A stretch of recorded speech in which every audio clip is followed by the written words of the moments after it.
네, 최욱진입니다. 지금부터 핵심 요약 3강을 들어가도록 하겠습니다. 보시죠. 행태주의인데요. 행태주의 시험에서 중요합니다. 그러니까 인간 행동의 원인을 탐구하자는 얘기가 되겠습니다. 저 사람은 왜 저렇게 행동할까? 그 원인을 찾고 싶은 거죠. 그리고 그에 대한 가설을 세워서 엄밀한 실험 설계를 통해 검증해보자는 겁니다. 그래야지 공무원의 행동의 원인을 찾아야지 행정부를 갖다가 어떻게 보면 우리가 왜 저렇게 행동하는지 이해할 수 있지 않을까, 그렇게 보는 거죠.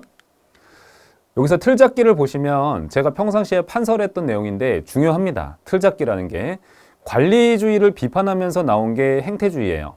관리주의는 뭐였어요? 효율적인 관리 및 집행, 이게 중요하다는 거잖아요. 이게 바로 행정이라는 거예요.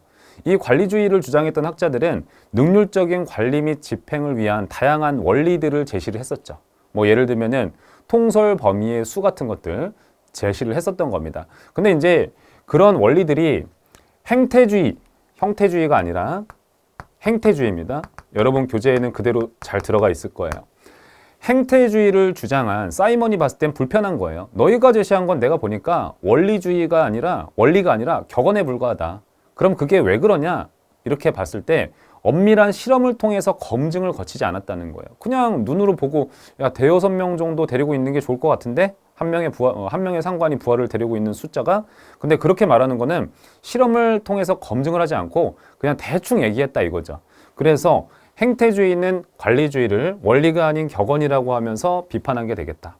보시면 공무원의 혹은 인간의 뭐 예를 들어서 부패 행동이 발생하는 원인이 뭐냐, 이 원인을 찾아보자는 거예요. 회사든 뭐 공무원이든 다 그렇습니다. 그래서 보면 불성실해서 부패를 할 수도 있고, 돈이 뭐 부족해서 돈을 내가 더 가져가기 위해서 그럴 수도 있고, 상관의 압력으로 인해서 그럴 수도 있다는 거죠. 그러면은 여러 가지 가능한 얘기들을 설문조사를 통해서 알아본 다음에 이런 것 때문에 발생하는 것 같아, 가설을 세우죠. 그 다음에 가설을 세운 다음에 이걸 끝내면 안 되고 실험을 통해서 검증을 해봐야 된다는 거예요. 그렇게 해서 가장 영향력이 센 그 원인 하나를 찾자는 거죠. 그러면 공무원의 부패 행동이 나타나는 원인은 돈 때문이야. 이렇게 되면 이게 인과 법칙이 되는 거예요. 그러면 한국에서도 그렇고 일본에서도 그렇다. 그러니까 돈 관리가 중요하다. 이렇게 나아갈 수가 있는 겁니다. 이게 바로 행태주의다. 다음에 보시면 행태주의에서는 기본적으로 행태와 행위를 구분을 합니다. 인간의 행동은 두 가지로 나뉜다는 거예요. 행태와 행위가 있는데 이 중에서 행태주의는 제목 자체가 행태주의잖아요. 그러니까 행태를 연구를 하는 겁니다. 그래서 행태라는 것은 조건 반사적인 행동이에요.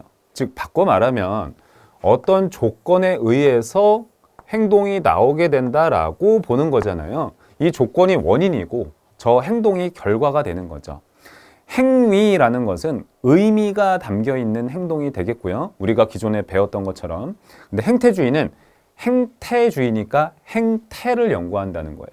인간의 행태를 연구한다. 그러면 어떤 행동이 발생하는 조건, 즉 원인을 딱 찾는 거죠. 법칙을 찾는 거예요. 그러다 보니까 과학성을 대단히 강조하는 이론입니다. 여기서 말하는 과학성이라는 것은 보편적인 법칙이에요. 보편적인 법칙. 보편적 법칙이라는 것은 뭐 한국에서만 그렇다는 게 아니에요. 어떤 법칙을 발견했으면 뭐 미국에서도 그렇고 일본에서도 그렇고 보편적으로 널리 적용될 수 있는 법칙을 찾자는 거죠. 굉장히 어려운 과제예요, 사실은. 이런 보편적인 법칙을 찾자라는 건. 등장 배경을 한번 보시면 원리주의에 대한 비판으로부터 등장했습니다. 관리주의라는 것은 능률적인 관리를 위한 다양한 원리들을 제시했잖아요. 그러니까 원리주의라고도 불리는 거예요. 얘를 비판하면서 등장했다. 원리가 아닌 격언에 불과해. 누가 얘기했습니까?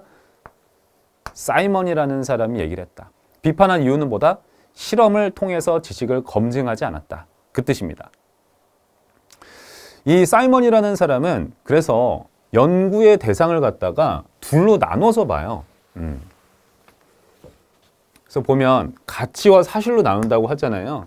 가치와 사실로 연구 분야를 둘로 나눠요. 그러면 사이먼은 우리가 배웠을 때 어디를 연구하자고 했습니까? 이쪽을 연구하자고 했었죠. 그럼 왜 그랬습니까? 검증할 수 있는 영역이니까, 객관적인 영역이니까. 하지만 이쪽의 영역은 연구할 필요는 없다. 이쪽의 분야가 있다라는 건 나는 인정은 한다. 하지만 연구할 필요는 없다는 거예요.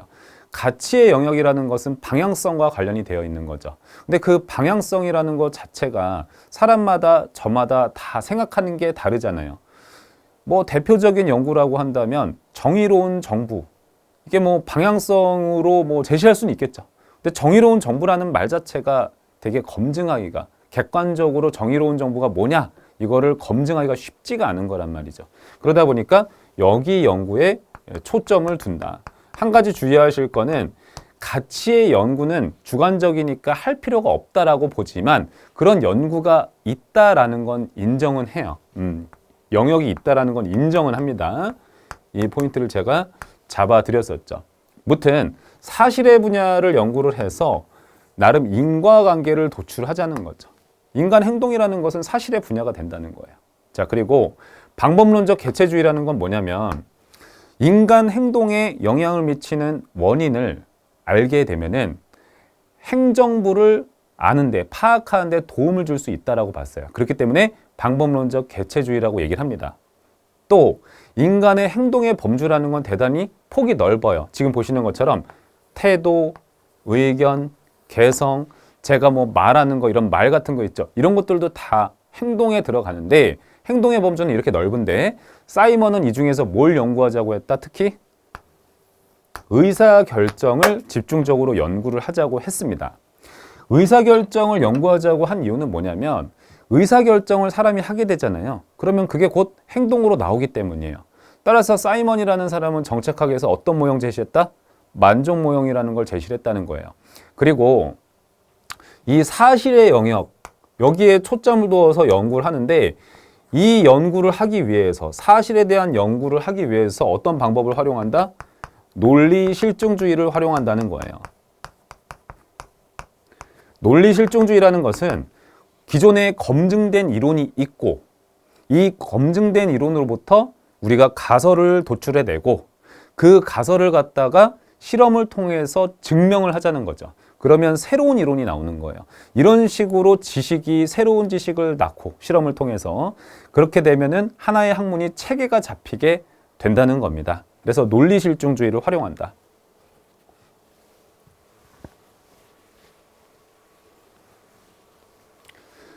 6번 동그라미에서 이제 계량적인 연구라는 거죠. 그래서 제가 이제 이론 수업 때 사이먼이라는 사람은 추상적인 거 싫어한다는 거예요. 저 사람 성실합니다. 아유, 야, 성실한 게 뭔데? 이렇게 얘기를 하는 거예요. 그러면은 출석률이 100%예요. 한 10번 뭐 출석하면은 한 번 결석하는 수준입니다. 그래? 지각도 잘 안 합니다. 지각하는 횟수가 몇 번이다. 이런 식으로 사회과학에는 추상적인 개념이 많기 때문에 가급적이면은 숫자로 치환할 수 있는 구체적인 개념으로 바꿔서 연구하는 걸 좋아했다라는 뜻이 바로 계량적인 연구를 했다라는 겁니다. 다양한 학문을 활용을 했어요. 지금 특징에서 뭐 다양한 학문으로부터 뭐 여러 가지 지금 특징들이 나오는 건데 다양한 학문을 활용했다라는 것은 아까 행동이라는 게 범주가 넓잖아요. 태도나 개성 같은 것들도 행동으로 본단 말이야. 그러다 보니까 이런 것들을 정의하기 위해서는 심리학과 같은 학문을 활용해야만 했다라는 거. 그리고 정치행정 세 이론론이라는 것은 행정학의 연구 분야를 이렇게 둘로 나누는데 이쪽에 있는 거는 있다는 건 인정은 하지만 연구할 필요는 없다. 어디에 연구하자? 사실에 대해서 연구를 하자. 뭘 활용해서? 논리실증주의를 활용을 해서 보편적인 과학적 법칙을 만들자는 거예요. 참고 부분은 여러분이 한번 리딩을 해보시기 바랍니다. 그래서 요 행정학에서 과학성을 주장한 가장 대표적인 학자가 누구냐? 그럼 무조건 사이먼이 되는 겁니다. 비판을 뭐 사이먼도 피할 수는 없어요. 뭐 완벽한 사람은 아니니까. 똑똑한 분이긴 하지만. 근데 가치 연구를 배제했다라는 비판을 받습니다. 그러니까 가치 연구를 배제했다라는 것은 주관적인 영역임에도 불구하고 가치에 대한 연구라는 게 정치나 행정의 분야에서는 중요하다는 거예요. 그럼 왜 그러냐? 방향성을 제시할 수 있으니까. 그런데 방향성을 제시하지 못하면 지금 당면한 사회 문제 같은 것들을 해결하기가 힘들다는 거예요. 그러니까 보편적인 법칙만 발견하는 데 치중이 돼서 가치 연구를 배제한 까닭에 사회 문제 해결을 잘 못하게 되더라. 이렇게 보는 거죠. 그래서 우리 뭐 실제 행정부가 딱 대통령이 당선이 되고 행정부가 들어서면은 무슨 정부, 뭐 참여정부, 문민정부 이런 식으로 어떤 방향으로 나아갈지를 딱 정하잖아요. 이게 어떤 방향이 답이다.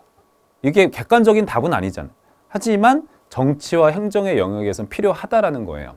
그 다음에 두 번째, 폐쇄체제적인 관점이다. 그러니까 폐쇄체제적인 관점이라는 것은 인간 행동에 영향을 미치는 다양한 원인들을 알고자 할 때 환경적인 요인은 고려하지 못했다라는 얘기가 되겠습니다. 넘어갈게요.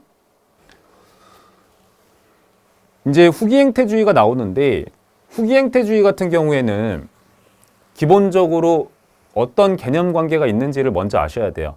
행태주의를 비판하면서 나왔기 때문에 후기행태주의가 되는 거예요. 이 행태주의는 사회 문제 해결을 잘 못했다, 가치 연구를 배제했었다라는 부분을 비판을 하는 거죠. 그래서 보시면 행태주의를 비판하면서 나옵니다. 왜 비판한다? 가치 연구를 배제했기 때문에. 그래서 가치 연구를 배제한 까닭에 당면한 사회 문제 해결을 잘 못했다라는 거죠.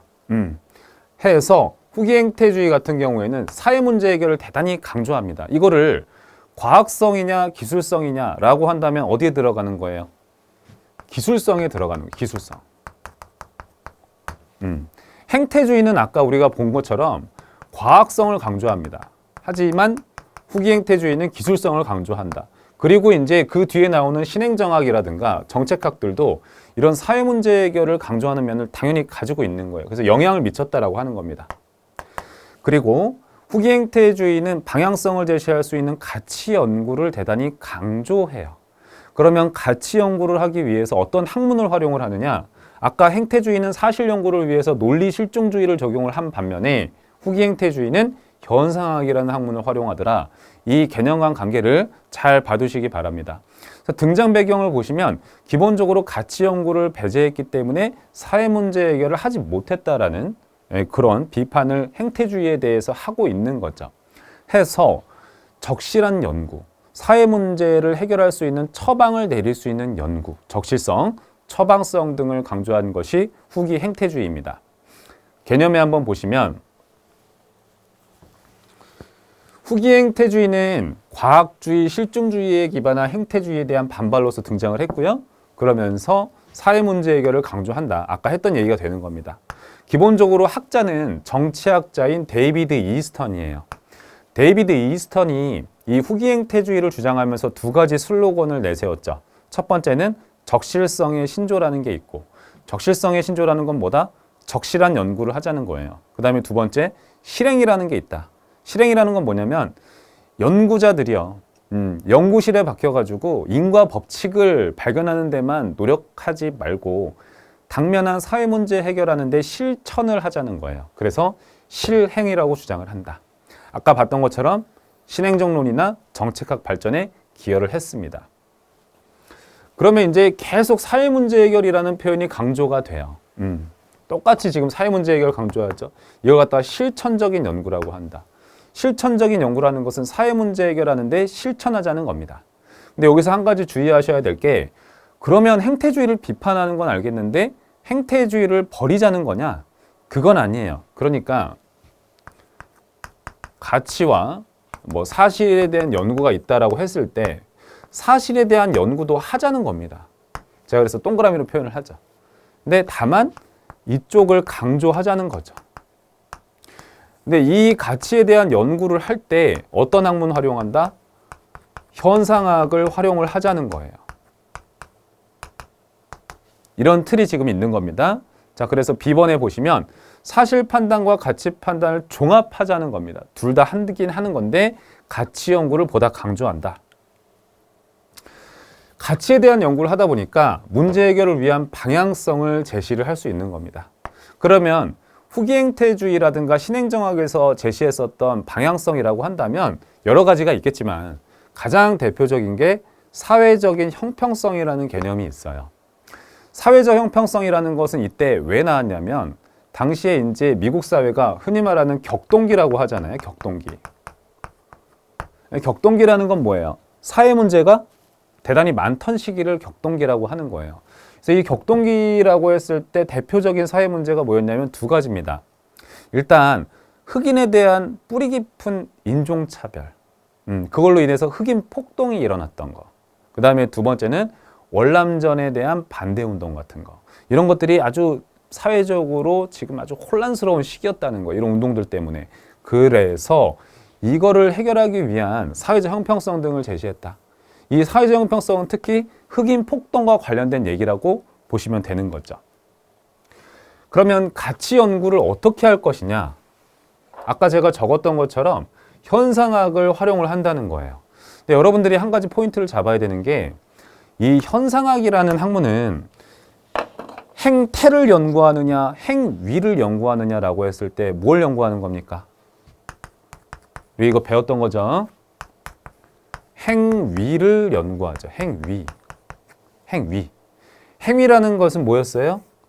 의미가 담긴 행동이에요. 인간이라는 것은 어떤 말과 행동을 할 때 나름의 의미를 담아서 소통하는 존재라는 가정이 있습니다. 그리고 그렇기 때문에 그 의미를 잘 해석해야 된다라고 보는 거죠. 그래서 보시면 현상학이라는 것은 외면적으로 표출된 객관적 현상이 아닌 내면의 의미, 행동에 내재된 그 의미, 이거를 파악하려는 것으로서 반실증주의적 연구 방식을 의미한다. 여기서 말하는 반실증주의라는 것은 행태주의를 비판하는 면이 있다. 이렇게 보시면 되는 거예요. 그런데 이런 의미를 잘 해석을 해야 돼요. 해석을 잘해야 되는데 해석을 할 때는 뭘 고려해야 된다? 맥락을 고려해야 된다는 거예요. 그러니까 맥락을 고려한다는 거는 여기서 맥락은 대표적인 거는 뭐 제가 그냥 예를 들면 문화 같은 것들이 있어요. 문화 같은 거. 그래서 뭐 제가 이론 시간 때 그런 얘기 했잖아요. A 문화권에서 남자가 여자한테 꽃을 선물할 때하고 B 문화권에서 선물할 때하고 그 의미가 전혀 달라질 수 있는 것이기 때문에 행동의 의미를 해석을 할 때는 맥락을 고려하자. 그렇게 되면 인간을 어떻게 할 수 있다? 이해할 수 있다라는 거죠. 우리도 이제 살아가면서 그때는 어떤 사람의 행동을 잘 이해를 못했었는데 시간이 지나고 보니까 그 사람이 행동에 담았던 의미가 그런 거였구나 이렇게 이해할 때가 있잖아요. 그런 것처럼 맥락을 잘 고려하면은 인간 행동을 이해할 수 있다라고 얘기를 하는 거예요. 10번에 보시면 현상학이라는 것은 가치 영역을 연구할 때 적합하다. 그래서 인간을 이해하는 데 도움을 주거든요. 그러면 정부 입장에서는 우리가 지금 나아가야 될 방향성은 이런 쪽이구나. 이런 거를 제시하는 데 도움을 주거든요. 그러면 사회 문제를 해결할 수가 있잖아요. 그래서 가치 연구를 할 때 필요한 학문이 이 현상학이다. 지금 그 얘기였어요. 다음이 이제 신행정학과 현상학 얘기가 되겠습니다. 신행정학과 현상학을 얘기를 할 때는 아까 처음에 봤었던 그 개념과 관계를 보시면 돼요. 후기 행태주의죠. 이 후기 행태주의가 신행정학이나 정책학에 영향을 줬다. 사회 문제 해결을 강조한다는 점은 일맥상통한다는 겁니다. 그런데 현상학을 활용을 하자라는 거죠. 특히 이제 신행정학 같은 경우에 하는 얘기예요.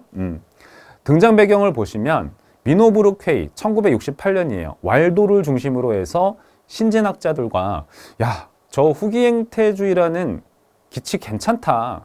저게 지금 우리가 당면한 문제를 생각을 해봤을 때 우리가 지금 인과 법칙을 발견하고 실험하고 실험실 안에서 실험하고 그게 중요한 게 아닌 것 같아. 일단 격동기를 해결해야 된다는 점에 대해서 동의를 하는 거죠. 그러면서 미노부르크 회의를 하게 됩니다. 그리고 행태주의를 비판을 하는 틀을 똑같이 가져요. 후기 행태주의처럼. 그래서 이 후기 행태주의라는 것은 기본적으로 신행정학과 똑같은 개념이 있습니다. 그러니까 여기서 이제 같다라는 건 뭐냐면 큰 틀 안에서 비슷하다는 거예요. 어떤 틀 안에서 비슷하다? 기술성, 즉 사회 문제 해결, 이거를 강조하는 면에 있어서 큰 틀에서 비슷하다는 거예요. 그리고 제가 한 가지만 첨언을 하자면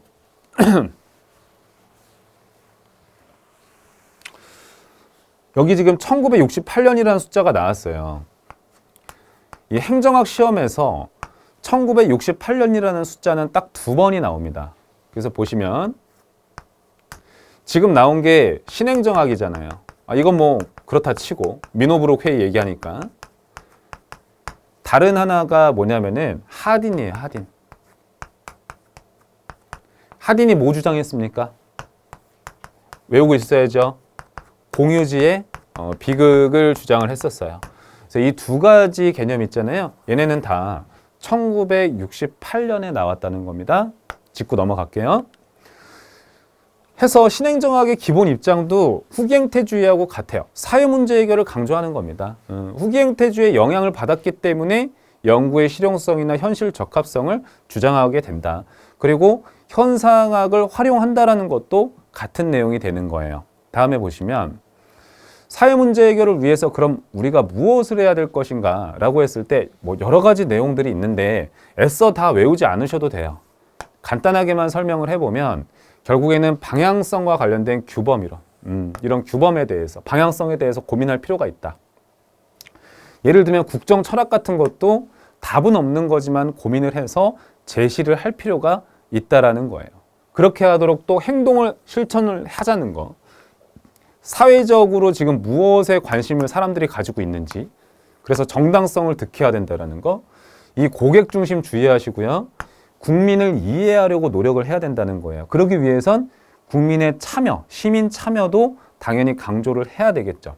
그에 따라서 행정부는 나서서 해결을 해줘야 되고, 인종차별을 해결하기 위해서 사회적 형평성을 강조를 했었고, 사람들이 무엇을 원하는지 잘 들을 수 있어야 되잖아요. 근데 관료제라는 조직은 그게 참 쉽지 않다는 거예요. 너무 집권적이니까. 그러다 보니까 조직의 인간화, 또 인간이 지나치게 관료제 내에서 부품화되는 현상이 있단 말이에요. 분업화로 인해서.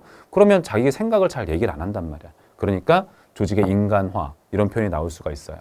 B번에 보시면 국민의 요구를 중시하는 행정을 한다.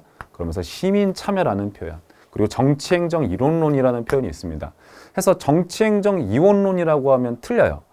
신행정학이라는 것은 기본적으로 국민의 요구에 맞춰서 사회문제 해결을 행정부가 적극적으로 나서서 해야 된다라고 보기 때문에 정치행정 이론론의 관점이 되겠습니다. 지금 여기 보면 대표적인 학자들이 나오고 있어요. 대표적인 학자들. 일단 첫 번째로는 왈도가 나오는데 신행정학에서 대장이에요, 대장. 그래서 이 사람도 항상 그 기술성을 언급을 할 때 언급이 되는 학자가 되겠습니다. 그래서 행태주의를 비판한다라는 거, 기육번은.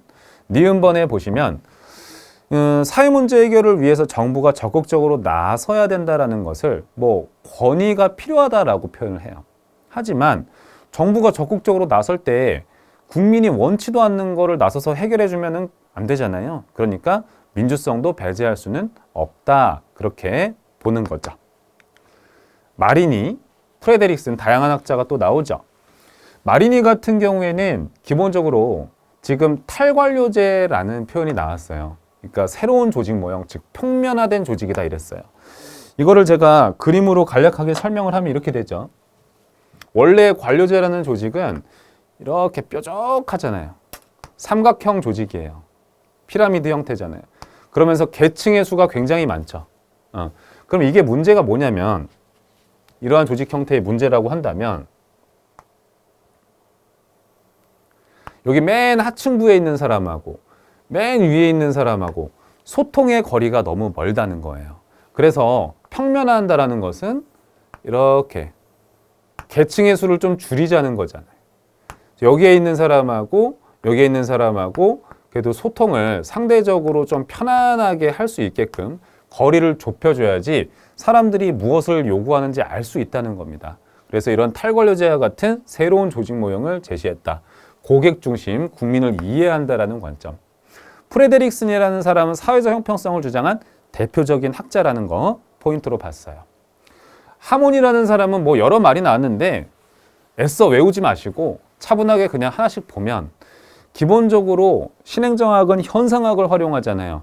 근데 현상학이라는 것은 인간 행동에는 의미가 내재되어 있다라고 하고 그 의미를 잘 해석하는 게 중요하다. 그렇기 때문에 해석을 잘해야 된다라는 해석 사약을 제시를 했고, 그 다음에 현상학을 관련된 학문으로서 주장을 한 거죠.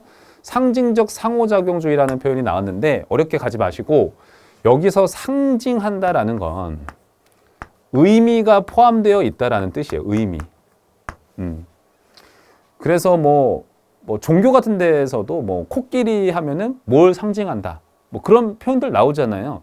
상징이라는 것 자체가 의미예요. 그러면 인간이라는 것은 어떤 말이나 행동에 상징, 의미를 부여해서 상호작용한다, 서로 소통하는 존재라는 거예요. 그 다음에 반실증주의다, 행태주의를 비판하는 면이 있다. 니은번에 보시면 시민이 뭔가를 요구했으면 적극적으로 나서서 이걸 해결해 주려고 노력을 해야 된다. 다음에 이제 현상학을 한번 보도록 하겠습니다. 현상학이라는 것은 이 틀잡기는 외우지 않으셔도 돼요. 이거는 시험에서 이게 나오는 건 아닙니다. 근데 제가 이해를 돕기 위해서 그려두는 건데, 형이상학을 비판하면서 나왔어요. 그러니까 이 형이상학이라는 건 뭐냐면, 제가 여기다 뭐 비경험주의 연구라고 얘기를 했는데, 쉽게 생각하면은 우리의 오감, 즉 우리가 손으로 뭐 만지고 느끼고 이렇게 인간의 감각기관으로 인지할 수 없는 분야에 대해서 연구하는 것을 형이상학이라고 하는 거예요. 뭐 예를 들면은 행정학 교과서에서 이런 얘기가 나와요. 뭐 신에 대한 존재 증명 같은 거, 이런 거는 형이상학이라고 하는 겁니다. 훗설은 그런 거 하지 말자는 거예요. 그런 연구하지 말자. 그거 해서 뭐해? 뭐 이렇게 얘기를 하는 거죠. 그래서 비경험주의 연구하지 말고 경험주의 연구하자는 거예요. 그러면 경험주의라는 건 뭐냐? 우리의 오감으로 느낄 수 있는 분야에 대해서 연구를 하자는 거예요. 그렇죠? 그러니까 경험주의 연구하자. 경험적인 연구를 하는데, 여기서 이제 대표적인 게 뭐가 있다? 인간의 행동이 경험적이라는 거예요. 그렇죠? 누가 무슨 행동을 하면 우리가 느낄 수 있잖아요. 볼 수 있고. 이거 경험적이잖아요. 근데 이 인간의 행동은 행태도 있고 행위가 있는데, 여기서 말하는 행동이라는 것은 행위를 의미합니다. 주의하셔야 돼요. 그러니까 현상학이라는 것은 행태를 연구한다 그럼 틀려. 행위를 연구하는 거예요. 왜냐? 그 행동의 안에 내재된 의미를 파악하는 게 중요하지, 겉으로 드러난 행동이 뭐가 중요해? 지금 그 말을 하는 거죠. 그래서 훗설이라는 사람이 제시를 했다. 기존의 비경험적인 연구를 비판했었다. 지금 그 내용입니다. 그래서 A번에 나오죠. 행위를 연구하는 것을 강조한다. 그래서 의미 파악이 중요하다고 하는 것이고, 이제 여기서 말하는 현상이라는 거는 쉽게 말하면 감각기관으로 인지할 수 있는 분야를 현상이라고 하는 거예요. 그래서 현상으로서 행위를 연구하는 것이고, 이를 방법론적 개체주의 관점이라고 하는 이유는 인간 행동에 내재된 의미를 잘 해석해서 파악을 잘 하게 되면은 행정부를 이해하는 데 도움을 줄 수 있다는 얘기가 되겠습니다. 자, B번에 보시면 행동의 의미를 알기 위해서는 현상을 조각조각 나눠서 분해하기보다는, 즉 개체적인 분석을 하는 게 아니라 맥락을 파악해야 된다, 이러는 거죠. 그래야지 그 의미를 잘 파악할 수 있다라고 하는 거예요. 그런 다음에 행동을 해석을 해야지 인간을 이해할 수 있다. 네. 그럼 행동을 연구할 때 연구자는 어떻게 해야 되느냐 보시면, 기본적으로 편견 개입을 하지 말아야 된다는 거예요. 그렇죠?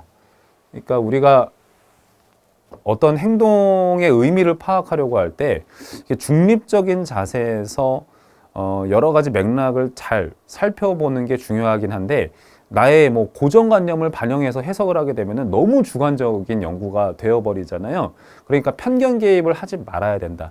이를 행정학 시험에서 괄호 안에 묶어두기, 혹은 현상학적인 판단 중지, 혹은 판단 정지, 이렇게 표현하기도 합니다. 그래서 얘는, 현상학은 가치와 사실에 대해서 따로 뭐 구별해야 된다, 이런 얘기를 한 이론은 아니라는 거예요. 두 번째 같은 경우에는 그냥 사실 안에 주관적인 영역도 내재되어 있다. 세 번째 이제 선험적인 관념론이라는 건 뭐냐면 인간은 의식작용이 있다는 거예요. 왜? 의미를 부여하니까. 이런 의식작용을 잘 설명해야 된다는 걸 강조하는 게 선언적 관념론이라고 한다. 자, C번에 한번 보면 의미를 잘 파악하게 되면 사람을 비로소 이해할 수 있다는 거죠. 그렇기 때문에 인간에 대한 이해를 되게 중시해요. 그래서 이를 인본주의적 성격을 지닌다 이렇게 표현하기도 합니다. 결국 현상학은 의도된 행위와 표출된 행위를 구별한다. 이 말은 뭐냐면 행위와 행태를 구별한다는 뜻이에요. 정작 관심을 기울여야 할 분야는 의도된 행위다. 즉 행위를 말하는 것이다.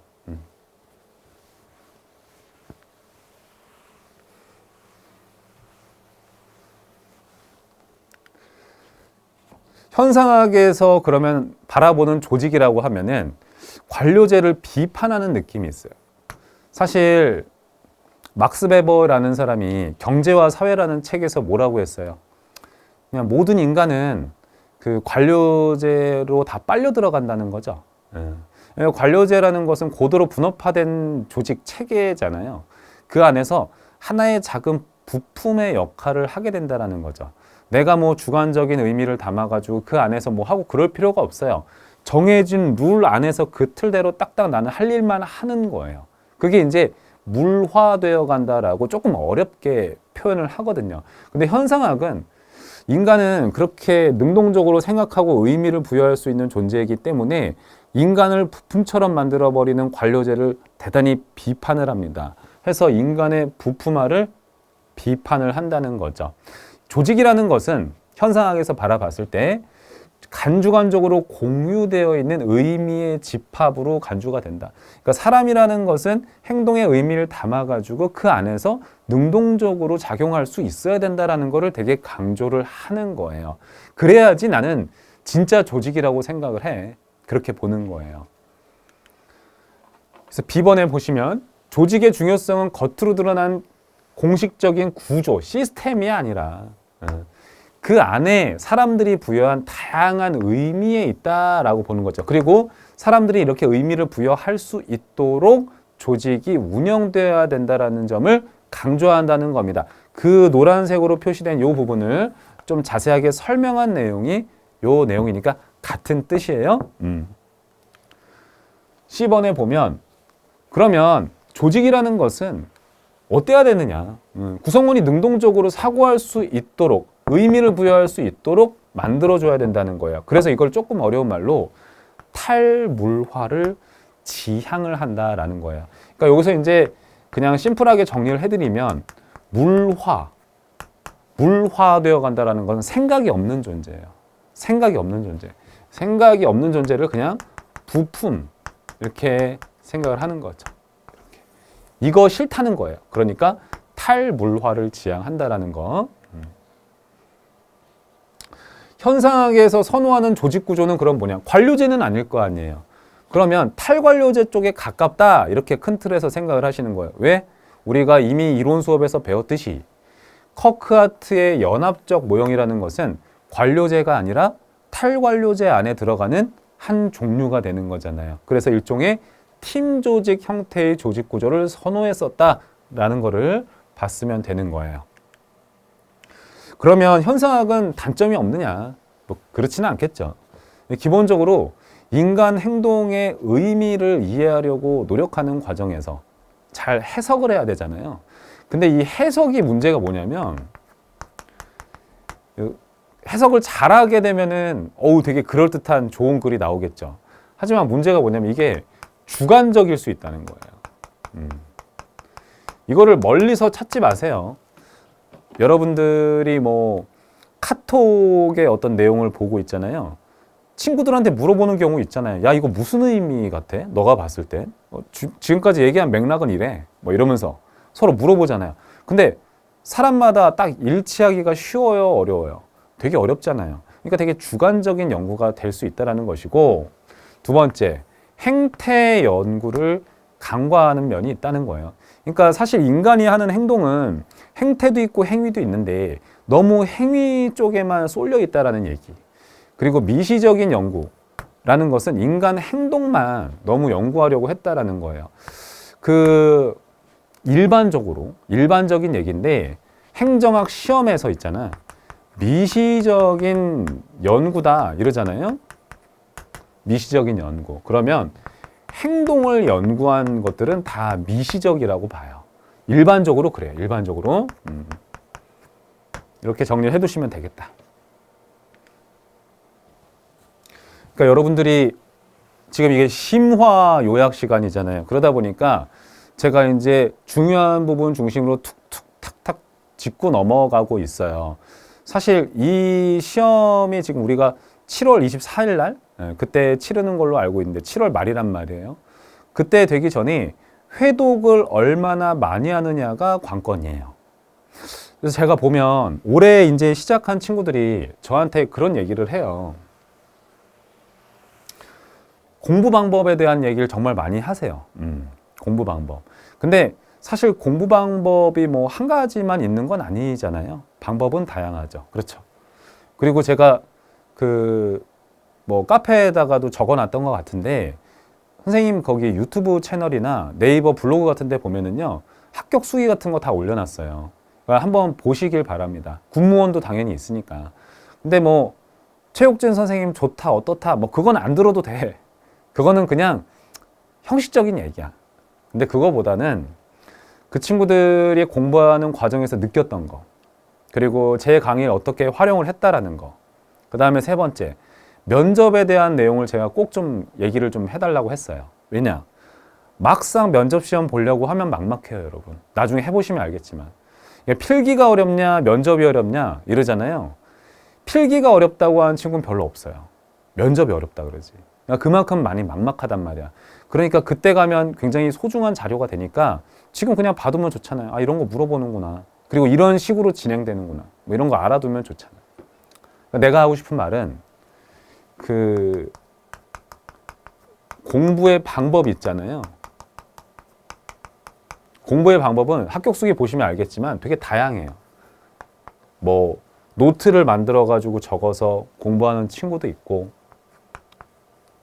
그다음에 두 번째 그냥 기본서 정독하는 친구도 있었고, 그다음에 세 번째 기출문제집을 많이 반복했던 친구도 있었어요. 그러니까 방법은 A, B, C 굉장히 다양하단 말이에요. 그럼 뭐가 제일 좋아요? 이렇게 고민한단 말이지 보통 친구들은. 근데 어떤 방법이 되게 좋다 이렇다기보다도 어떤 방법을 쓰든지 간에 회독을 많이 했다는 게 중요한 거예요. 잊지 마세요. 너무 중요합니다. 그러니까 어떤 방법을 쓰든가 보다는 회독을 많이 한 게 중요하다. 왜냐? 휘발성이 강하잖아요. 그러다 보니까 많이 본 사람이 이기는 거예요. 회독이 되게 중요해요. 물론 문제를 풀지 않고 회독하는 건 의미가 없어요.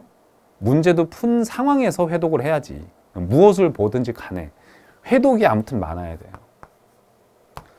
그러면 어떻게 회독하는 게 그러니까 어떤 방법을 택해야 좀 내가 회독을 내가 생각했을 땐 많이 할 수 있을지를 본인 스타일에 맞는 걸 좀 찾는 거죠.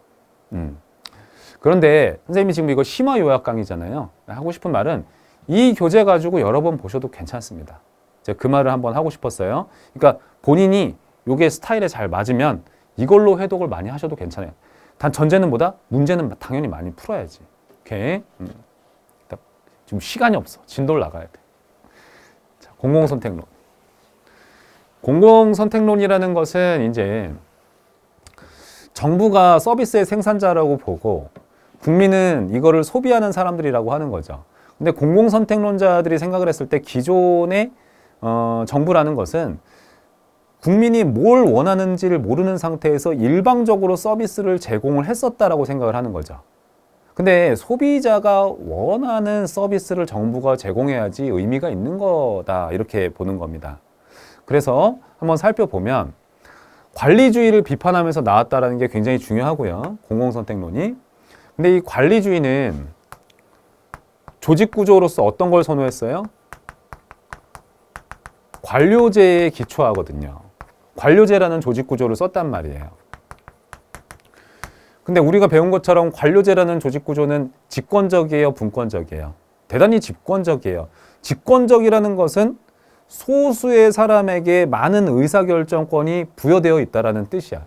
직권화되어 있어. 근데 공공선택론에서 인간을 어떻게 생각해요? 자기이익 추구하는 존재라고 본단 말이야. 그러니까 많은 의사결정권을 한 사람한테 주면 어떻게 된다? 그걸 바탕으로 사익 추구하게 된다는 거예요. 그러니까 이걸 못하도록 어떻게 한다? 분권적인 의사결정 체계를 만들자고 얘기를 하는 거예요. 이 큰 틀을 이해하는 게 굉장히 중요합니다. 제가 평소에 판서하는 부분이죠. 등장 배경이라고 보면은 본래는 경제학자들이 제시를 했었는데 오스트롬이라는 사람이 1973년도죠. 그때 행정학에다가 이 공공선택론을 적용을 했었어요. 근데 한 가지 제가 포인트를 잡자면 여기 1970년대라고 나오잖아요. 여기 1970년대. 이때가 행정학사에서 보면은 정부 실패의 시기예요. 정부 실패. 정부 재정 적자 시기란 말이죠. 그래서 정부가 돈을 적게 쓰게 만들려는 노력들도 공공선택론에서 오스트롬이 하고는 있다라는 거 알아는 두시고 다음에 보시면 오스트롬은 윌슨 베버리안의 직권적 능률성 패러다임에 대항해서 서비스 공급에서 관할권의 중첩이라고 하죠. 이게 이제 분권화예요. 이걸 통한 경쟁 원리를 도입해서 사람들, 소비자들이 원하는 서비스를 정부가 제공할 수 있어야 된다라는 점을 제시를 했습니다. 근데 관할권의 중첩을 인정한다라고 해야지 맞는 거지. 인정하지 않는다 그러면 틀리는 거예요. 여러분들 우리나라 같은 경우에는 항상 주택에 대한 문제가 난제예요. 하나의 난제. 제가 봤을 때. 그런 면에서 참 남북 통일도 되면 좋겠고 뭐 그런데 사실 뭐 통일까지 뭐 언급은 안 하더라도 여러 지역 사회 있잖아요. 로컬. 그쪽은 땅값이 주택값이 상대적으로 낮거든요. 그러면 거기에서도 사람들이 뭐 먹고 살 수 있는 여러 가지 회사라든가 상권이 좀 형성이 되면은 사람들도 거기서 살면은 주택값이 괜찮아질 수는 있긴 해요. 근데 워낙 수도권에 뭔가가 다 과밀되어 있는 구조니까 주택값이 터무니없이 이렇게 과다에 포장되었다고 할까? 그렇잖아요. 그래서 이제 주택 공급을 하려는 정부의 시도가 있어요, 없어요? 항상 있죠. 서울특별시에서도 하죠. 서울시가 뭐 하죠? SH공사가 있잖아요. 그러면 경기도에서는 어때요? 경기도에서도 하는 거예요. 그럼 중앙정부에서는 안 합니까? 중앙정부에서도 하잖아요. 뭘로 합니까? 선생님 친한 후배가 여기서 일하잖아요. LH공사. 한국토지주택공사라고 얘기를 하죠. 이거는 이제 전국적 차원의 주택을 공급을 하죠. 이게 다 관할권이 중첩이 되잖아요. 특정한 서비스에 대해서 중첩이 되고 있잖아요. 경쟁이 붙는다는 거예요. 그러면서 그 과정에서 소비자들의 선호를 반영할 수 있다는 겁니다. 뭐 어려운 얘기가 아니에요. 이번 방과로 보시면 해서 정부는 서비스의 생산자고 시민들은 소비자니까 이들의 선호를 반영할 수 있게끔 만들어주자는 얘기가 되겠다. 즉 국민의 선택권을 확장시켜주자라는 의미를 담고 있습니다. 그리고 정의를 한번 보면 요건 조금 딱딱하게 공공선택론을 정의하는 거예요. 보시면 시장의 범주 밖 이거를 갖다가 비시장 영역 이렇게 표현도 하거든요. 근데 이제 여기서 말하는 비시장 영역이라는 건 뭐냐면 행정부 마켓이 아니다 이 말이에요. 그 다음에 의회, 입법부죠. 그리고 이제 시민사회 여기들이 다 비시장 영역이에요. 시장이 아닌 영역. 이게 바로 어떤 시장의 범주 밖 이러는 거죠. 여기에서 다양한 의사결정들이 나타난다는 거예요. 근데 이걸 갖다가 연구를 할 때 경제학을 활용을 해서 연구를 하자. 이런 정의로도 바라볼 수 있다라는 겁니다. 그래서 그 의회 내 의원들의 의사결정을 연구하기도 하고 행정부 내의 공무원들의 행동을 혹은 의사결정을 연구하기도 하고 근데 뭘 활용한다? 경제학을 활용한다. 자, 다음에 한번 볼게요. 경제학적 접근이다. 그러면 경제학을 활용한다라는 건 어떤 의미를 담고 있느냐? 지금 그 얘기예요. 경제 수학을 활용한다는 거죠. 그래서 일반 사람들은 참 이해하기가 힘듭니다. 공공선택론 논문 같은 경우에는. 이제 대표적인 학자는 뭐 니스카넨도 있고, 뭐 뷰캐넌과 털럭도 있고, 이런 사람들이 있습니다. 제 수업을 듣는 여러분들 중에서 뭐 정치학과, 정치외교학과라고 보통 많이 하니까, 뭐 정치학과, 정치외교학과, 그다음에 뭐 저처럼 행정학과, 여기에 이제 졸업하신 분들 중에서 교수님들 전공이 만약에 공공선택론이다 이러잖아요. 그럼 그분들은 석박사 논문을 다 수학으로 쓰신 분들이에요. 예. 그래서 보통 문과 쪽에서는 좀 수학적 재능이 괜찮으신 분들이 공공선택론을 전공하는 경우가 많아요. 제가 알기로는. 그 다음에 경제학적인 인간관을 가정을 해요. 그러니까 모든 인간은 다 이기적이고 그 이익을 극대화하려고 하고 합리적으로 어떤 대안을 비교 분석할 수 있는 존재라고 얘기를 하죠. 그러니까 자기이익 추구하는 존재다 그렇게 생각을 하세요. 그래서 공공선택론자들이 사람들이 만약에 법을 왜 어기냐, 사람들이 법을 왜 어길까요? 이게 공공선택론자들한테 물어보면은 뭐라고 답할까요? 손해니까, 지키면 손해니까 이렇게 답하는 거죠. 이번 방가로 분권화된 제도를 강조한다. 사람은 이기적이다 보니까 그 사람한테 많은 의사결정권을 주면은 안 된다는 거예요. 그래서 분권적인 제도를 강조한다는 내용을 담고 있습니다.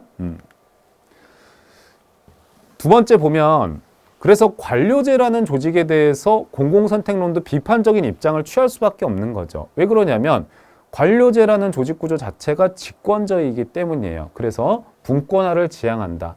직권적인 행정 구조를 바꾸기 위한 오스트롬 부부의 제안은 분권화해야 된다는 거예요. 의사결정 제도 자체를.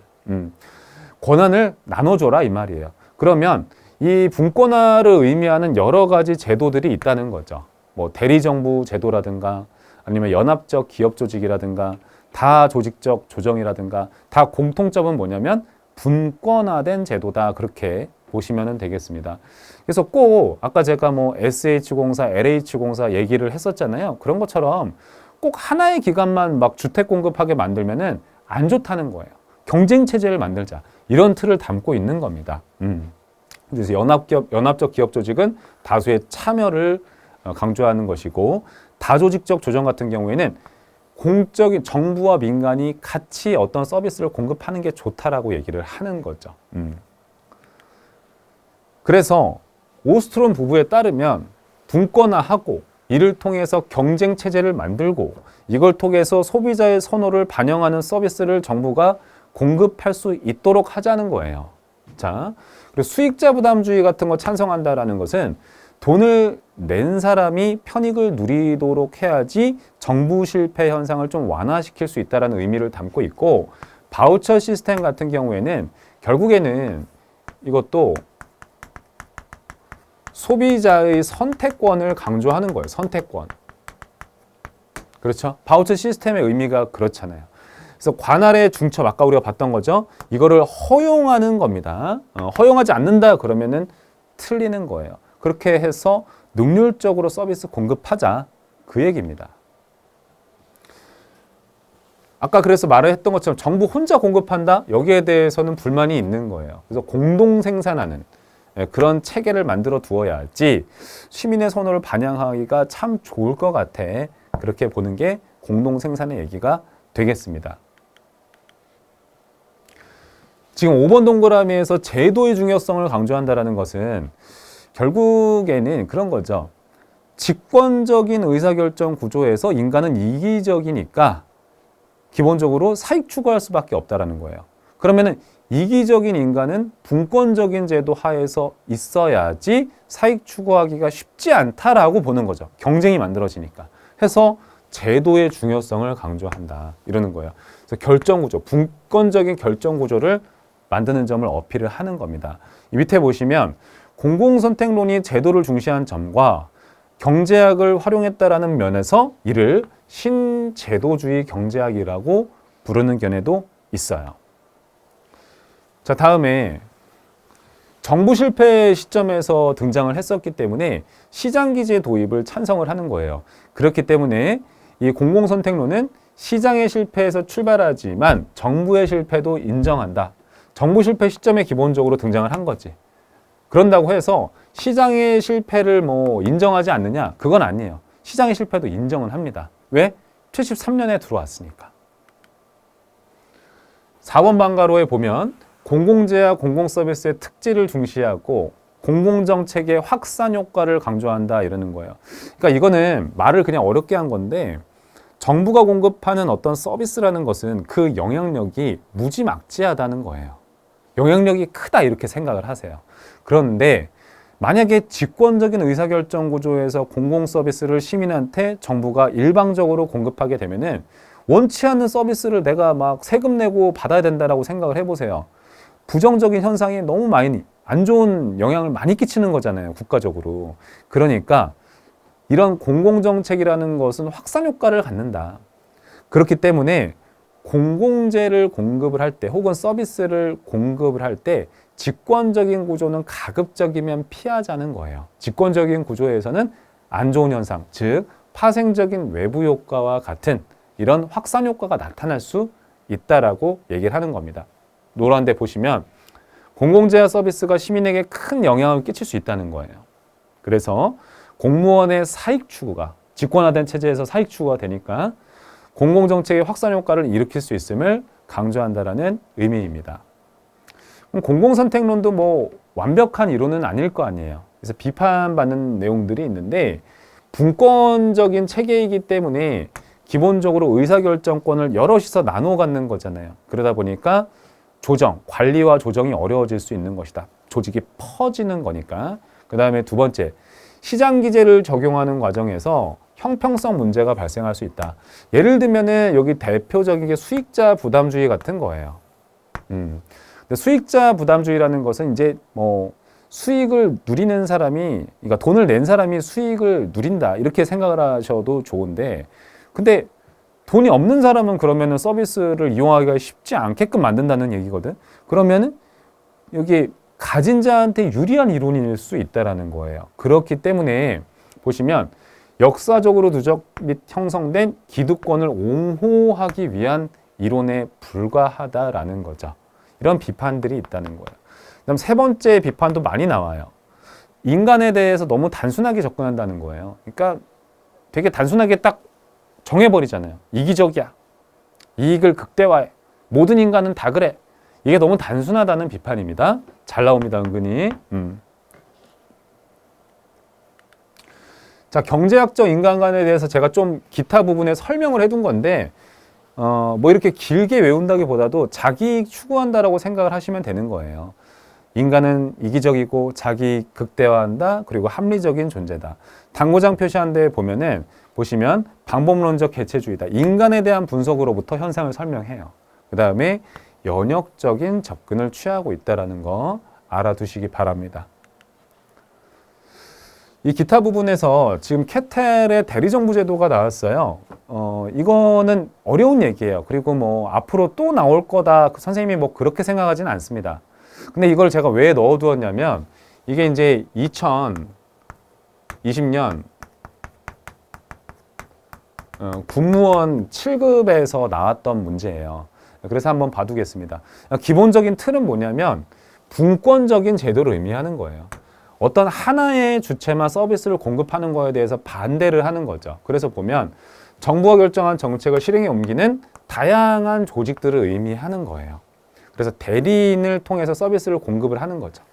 그래서 정보의 왜곡 현상이 대리인이 똑바로 하지 않는다면 발생할 수 있다라는 거고, 대리정부의 형태는 되게 다양해요. 책임운영기관도 특정 업무에 대해서 책임지고 집행을 해주는 것이고, 민간 위탁도 그 안에 들어가는 겁니다. 그렇기 때문에 관리자의 전문적 리더십이 중요할 수 있겠고, 디귿번에 한번 볼게요. 시민 개개인의 행동이 정부 정책의 성과를 결정한다라고 봐요. 그러니까 이거 왜 그러냐면 높은 시민 의식이 있어야지 대리정부에 대한 시민의 통제가 중요하기 때문에 이렇다라고 보는 겁니다. 자, 리얼번에 외부 조직을 제대로 관리하지 못한다라고 하면 당연히 자원의 낭비와 남용이 발생할 수 있겠죠. 그러니까 대리정부 제도라는 것 자체가 큰 틀 안에서 이게 이제 분권화에 대한 파생적 개념이라는 거잖아요. 분권적인 제도라는 거예요. 그 틀 안에서 여기를 한번 리딩 하시면 될 것 같습니다. 제가 생각했을 때는 뭐 이 문제를 몰랐다 해서 군무원 7급을 뭐 올해 떨어지고 그랬을 거라고 생각하지는 않아요. 근데 일단은 기본적으로 분권화라는 그 틀에서 보셔야 되고 하루에도 한 번이라도 나왔기 때문에 선생님이 여기다가 정리를 해 두었습니다. 오늘 수업은 이제 이번 강좌는 여기서 이제 마치게 되는데 지금 보시는 것처럼 한 번 한 번의 수업이 밀도가 굉장히 높아요. 밀도가 높습니다, 여러분. 그렇기 때문에 정신을 바짝 차려서 집중해서 듣지 않으면은 굉장히 많은 분량이 쫙 나가게 되니까. 근데 이제 어차피 심화 요약의 형태가 있기 때문에 어쩔 수 없는 부분이 있어요. 그렇기 때문에 집중해서 들으셔야지 큰 효과를 거두실 수가 있을 거예요. 그러면 다음 시간에 뵙도록 하겠습니다. 감사합니다.